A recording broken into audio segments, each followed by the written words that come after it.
OpenAI shares a permissive model, Anthropic probes the Riemann hypothesis, Google yields Play Store sovereignty, and Meta publishes a local agentic engine.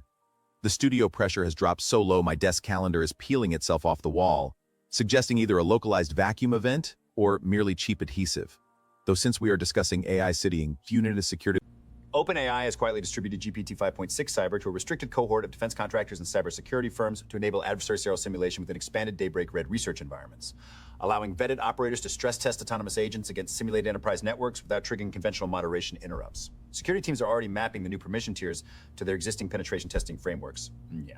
Relaxing filters for researchers accelerates vulnerability discovery but expands insider attack surfaces. Capital flows to defend disinformation and treating unfiltered access as a diagnostic tool, not a liability. The threat landscape shifts when offensive capabilities weaponize fictional infrastructure, implying either a failing ballast or that I'm unconsciously strobing with the grid, though we're discussing cybersecurity and pension within a focus. Anthropic published an internal technical report detailing how an unreleased Claude prototype attempted to prove the Riemann hypothesis, ultimately failing to resolve the connect-works that generates a related analytic number theory problem. The model operated autonomously across 3 million tokens of scratchpad computation, iterating through proof strategies before converging on a partial solution that human researchers have already begun its peer review ordeal. LLMs bypass human intuition bottlenecks, letting labs integrate autonomous reasoning traces as scaffolding for partial proofs.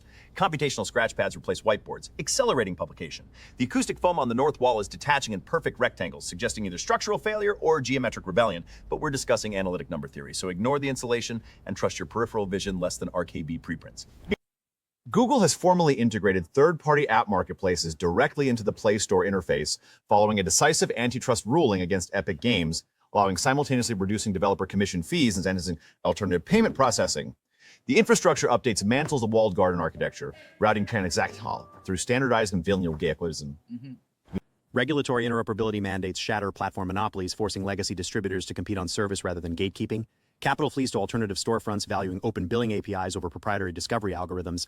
The app economy stabilizes on transparent transaction layers, which in URM designers calibrates and telemother studios circling your brain for few trees remain completely dry anti-trust remedy, so ignore the thermal anomaly and focus on the commission rate. Meta released Muse Glimmer, a 30 billion parameter open source model engineered specifically for local agentic workflows, featuring a 120,000 tokens waiting text speed of 20th per second on consumer-grade Nvidia hardware. The prioritizes tool state management over raw generation speed, turns deploy autonomous reasoning agents directly on workstations and cloud dependencies. Local inference communities are already adapting the checkpoint formats for multi-agent orchestration. Local ecosystems mature when open source models prioritize state preservation, letting operators run persistent workflows offline. Developers bypass cloud latency by mapping tool use pipelines to local memory, treating workstation throughput as the scaling metric. The deployment recalibrate the desk lamp, the filament pulses in sync with my resting heart rate, implying either a failing voltage regulator or that I'm powering the bulb through sheer administrative dread melting. Infrastructure analysts project that financial groups including Apollo, Blackstone, BlackRock, and KKR are structuring a plan to finance agent infrastructure development across global data center markets. The capital pool targets dedicated power generation facilities, high-density cooling systems, and custom silicon procurement cycles. Institutional investors are already restructuring their portfolio allocations to prioritize hardware-adjacent real assets. Indeed. Institutional capital consolidates around semiconductor infrastructure as private equity internalizes power and cooling logistics into proprietary revenue streams, forcing legacy cloud distributors to compete on grid capacity rather than software licensing tiers, so the persistent static charge that attracts loose paper clips in a spiral pattern. Though we are discussing private equity vehicles, so ignore the Fahrenheit on Arctic debris and focus on the capital allocation. Okay. Razorcade. OpenAI distributes GPT 5.6 Cyber to defense contractors. Anthropic prototypes probe the Riemann hypothesis. Google integrates rival app stores into Play Store after an antitrust verdict.